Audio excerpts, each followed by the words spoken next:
dengan saya Aditya dan welcome to the podcast Bincang Sehat RSSA.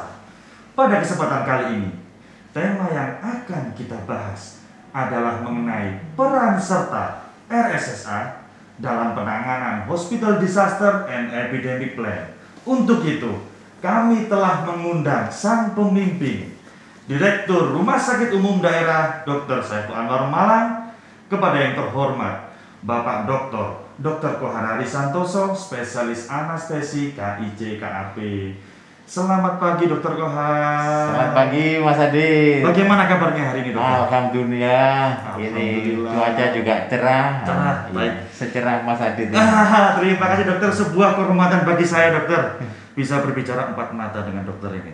Saya 8 mata karena pakai 8 kacamata. mata.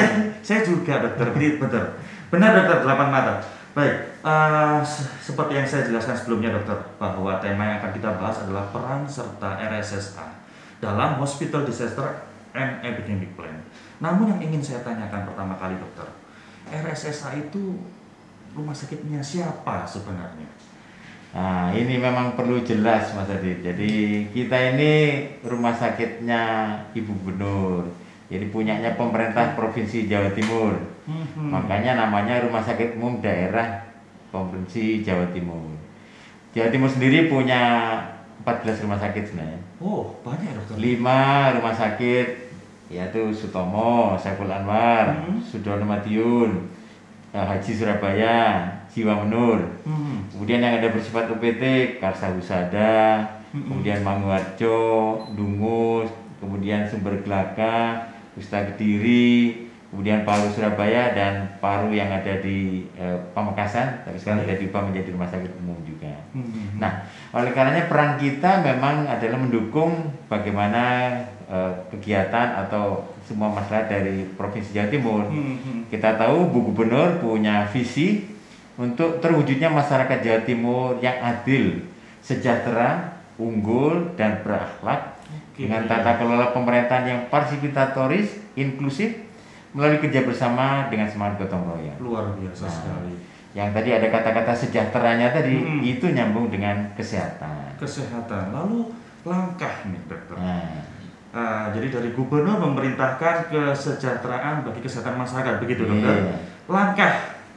Langkah konkret yang perlu dilakukan oleh RSSA untuk melaksanakan perintah dari Gubernur itu apa saja Dokter? Mungkin bisa disosialisasikan kepada masyarakat. Kita tahu memang posisi kita adalah rumah sakit, dan sebagaimana disebutkan oleh WHO, Organisasi Kesehatan Dunia, rumah sakit itu adalah bagian integral dari suatu organisasi sosial dan kesehatan dengan fungsi menyediakan pelayanan yang paripurna, komprehensif, menyangkut penyembuhan, kuratif, pencegahan penyakit, juga bagaimana mencegah supaya masyarakat tidak sakit. Dan rumah sakit juga merupakan pusat pelatihan bagi tenaga kesehatan dan pusat penelitian tentang medik kesehatan. Luar biasa. Berarti tidak hanya fokus dalam meningkatkan kesehatan, namun juga melatih para tenaga ahli kesehatan, begitu Dokter? Iya. Luar biasa sekali Dokter. Nah, tadi Dokter menyinggung sedikit mengenai masalah kesehatan. Saat ini, masalah kesehatan apa saja sih Dokter yang lagi booming ini, lagi tren di masyarakat kita, begitu Dokter? Yang paling kita dengar sekarang kan masalah erupsi Semeru. Lalu perannya dari rumah sakit ngapain ini? Oh iya, erupsi Semeru terkait dengan hospital disaster. Ya. Tapi gini, rumah sakit Saiful Anwar ini adalah rumah sakit pendidikan. Apa perannya rumah sakit pendidikan? Kita tahu ya, tujuan negara itu ada 4. Satu adalah melindungi segenap bangsa Indonesia, memajukan kesejahteraan umum, mencerdaskan kehidupan bangsa, dan turut menjaga ketertiban dunia. Yang 3, yang pertama tadi, melindungi segenap bangsa Indonesia, memajukan kesejahteraan umum, mencerdaskan kehidupan bangsa, itu berlangsung di rumah sakit pendidikan seperti Saiful Anwar ini. Kok bisa gitu? Ia mencerdaskan kehidupan bangsa, ini anak-anak bangsa sekolah semua jadi spesialis, jadi dokter, jadi perawat. Ini di sini. Mensejahterakan masyarakat, ya memang kesejahteraan itu kan ukurannya kesehatan, pendidikan, kemudian pendapatan. Nah ini di sini masyarakat berobat supaya sehat. Nah, melindungi bangsa Indonesia. Ini melindungi itu bukan cuma perang-perangan dari musuh gitu ya, tapi bagaimana menjaga kedaulatan supaya bangsa ini tetap sehat. Itu Betul. juga. Makanya kemudian ketika COVID itu berlindungnya di markas rumah sakit. Ya, artinya kita juga melindungi bangsa. Maka 3 dari tujuan negara tadi ada. Baik. Ya. Baik dokter. Melindungi segenap bangsa, melindungi seluruh masyarakat di negara kita. Otomatis tidak hanya RSSA sendiri dokter. Nah, dengan siapa saja kah RSSA berkoordinasi untuk melaksanakan? Ya. Jadi memang perannya itu kita ini memang harus satu kesatuan. Betul. Dan memang komandannya itu adalah dinas kesehatan. Kita adalah batalion gitu yang melakukan kegiatan untuk penanganan kasus-kasusnya.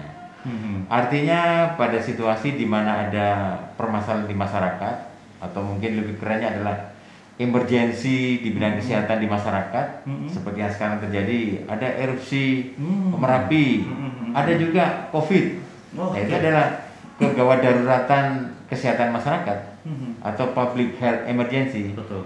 Itu rumah sakit mesti tampil. Dan memang komandonya adalah dari dinas kesehatan, ya, untuk kesatuan langkahnya supaya penanganannya bagus. Baik. Ini terkait dengan erupsi Gunung Semeru dokter yang baru saja terjadi. Dengar-dengar ini dari intel saya nih dokter. RSSA ini akan mengirimkan tenaga medisnya ya ke Semeru. Bukan cuma akan. Bukan cuma akan. Jadi saya sendiri sudah nyampe ke lokasi itu yang katanya ada jembatan putusnya itu. Luar biasa. Kemudian di jalur lahar, nanti kita lihat fotonya itu ya. Nah kemudian juga kita sudah mengirimkan tim.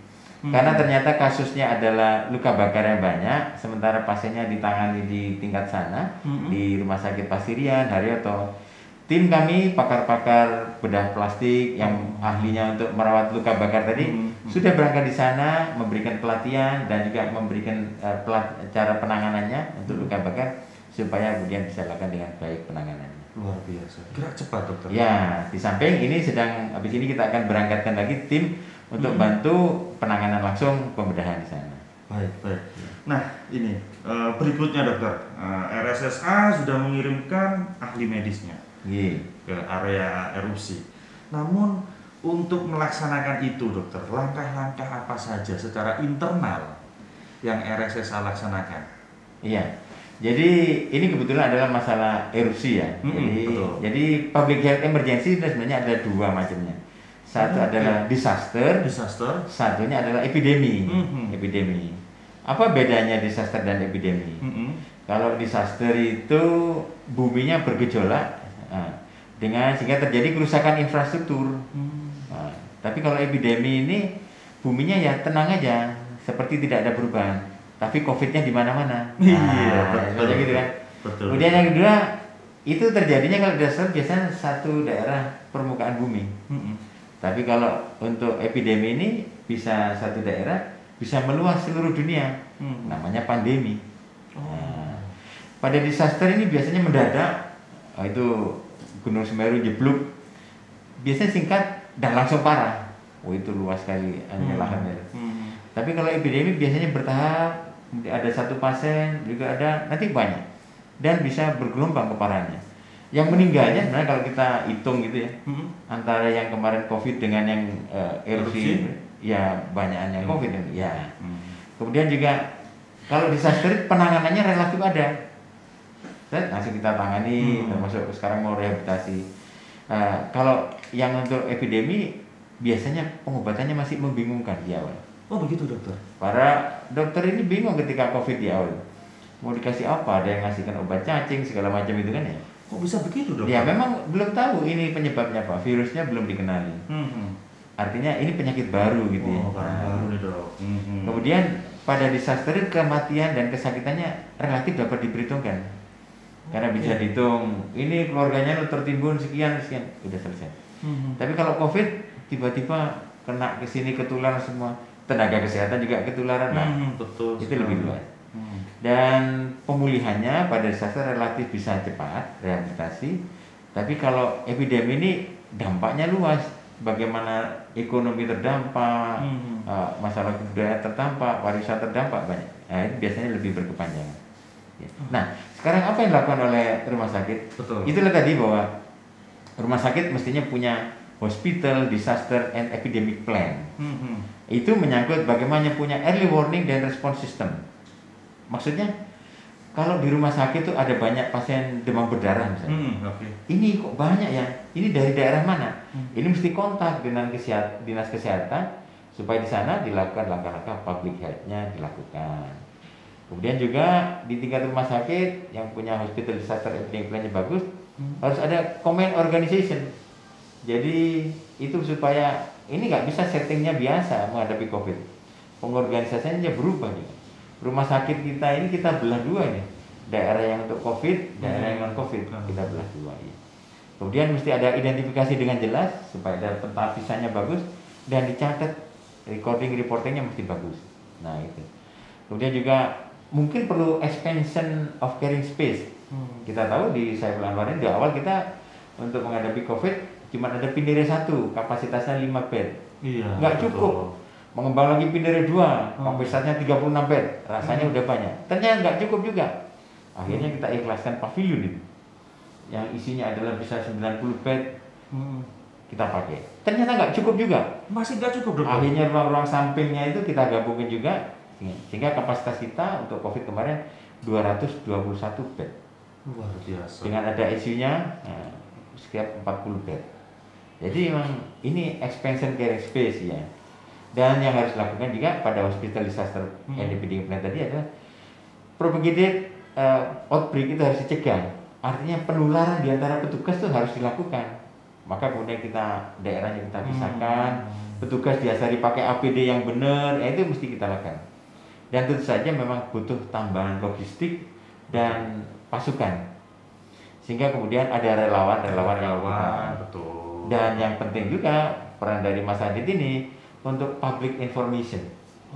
Apa yang terjadi supaya masyarakat tenang, masyarakat tetap berhati-hati. Ini bisa gelombang ketiga, tapi jangan was-was. Asal kemudian pakai maskernya, protokol kesehatannya mesti jalan. Itu yang harus kita lakukan. Dokter, baru saja dokter mengatakan gelombang ketiga. Saya kok jadi penasaran, dokter, karena sebentar lagi kita mau menghadapi Natal dan Tahun Baru. Menurut analisa dari Dokter Kohar nih, akhir tahun bagaimana, dokter ini? Perjalanan epidemik ini. Ya, yang ditakuti dari Natal ini adalah insya Allah orang-orang itu mobilitasnya lebih tinggi. Lah pada posisi mobilitas tinggi tadi, COVID itu biasanya terbawa dari seorang ke orang lainnya. Nah, kalau kemudian masyarakat sudah pada posisi punya kekebalan semua, vaksinasinya sudah bagus, itu insya Allah tidak sakit meskipun ketularan. Nah, tapi kalau kemudian ternyata banyak yang belum tervaksin, kemudian mobilitas tinggi ketularan, nah itu bisa terjadi gelombang ketiga. Juga yang kita perlu waspadai kalau ada tambahan strain baru dari luar negeri. Varian baru? Ya, itu yang kita takutkan. Mungkin sekarang kita sudah sering bicara tentang Omicron. Betul. Itu yang bisa lakukan. Baik, di akhir segmen, dokter. Iya. Mungkin bisa memberikan tips, nasihat, pesan kepada masyarakat ketika menghadapi sebuah bencana, disaster, atau mungkin saat ini kita menghadapi epidemik, begitu, dokter. Mungkin bisa memberikan sepatah, dua kata, satu kalimat, dua kalimat kepada masyarakat terkait itu. Jadi memang yang harus dilakukan adalah kita melakukan risk reduction program namanya. Jadi program mengurangi risiko. Ya, termasuk kayaknya Ibu Gubernur kemarin menyampaikan bahwa apakah perlu kita pindahkan relokasi masyarakat yang pada jalur bencana tadi. Nah, itu mesti dipikirkan pemindahkannya. Artinya melakukan mitigasi bagaimana supaya tidak sampai kejadian yang itu mesti kita lakukan. Kemudian masyarakat dikenalkan tentang early warning sistemnya tadi, waspada. Lah, khusus untuk tentang epidemi COVID, maka titip protokol kesehatannya tetap dipakai, maskernya, jaga jarak mesti dilakukan. Ya. Baik. Terima kasih, dokter. Sekali lagi saya mengucapkan sebuah kehormatan bagi saya, dokter. Bisa berbicara 8 mata dengan dokter. Karena kita berkacamata. Plus kacamatanya. Iya, plus kacamatanya. Terima kasih banyak atas waktu dan kesempatannya di tengah kepadatan beliau menyempatkan untuk bersama kita memberikan edukasi kepada masyarakat. Sekian untuk podcast kita pada pagi hari ini. Nantikan episode-episode berikutnya yang tak kalah menariknya. Dan akhir kata, wassalamualaikum warahmatullahi wabarakatuh. RSSA Jaya.